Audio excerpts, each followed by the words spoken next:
E aí galera do canal, tudo bem com vocês? No vídeo de hoje eu vou mostrar para vocês como é fácil comprar Shiba pela corretora da Coinex. Veja como é fácil, aqui o aplicativo da Coinex, pessoal, eu vou logar. Mas para isso você precisa ter o USDT aqui na Coinex. Vou logar. Aqui na Coinex eu vou em... essas propagandas. Aqui logado, vou aqui em Exchange, vou digitar aqui em cima onde tem 7 Shiba.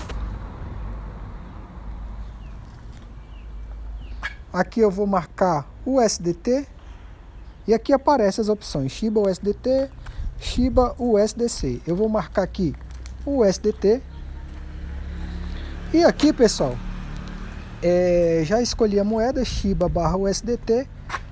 Coloco buy, né, que é comprar, e aqui em limit eu coloco market, que é ordem de mercado, a preço de mercado, que é esse preço que vai estar aqui do lado, ó. Aí venho aqui e marco tudo que eu tenho de USDT e clico em buy Shiba. Pronto, pessoal, já comprei Shiba pelo celular usando a corretora Coinex. Agora eu venho aqui em Ascent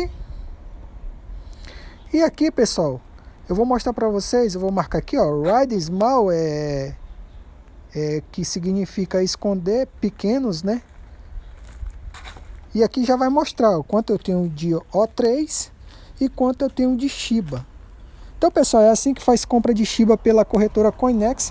Espero ter ajudado vocês. Um forte abraço, fiquem com Deus e fui!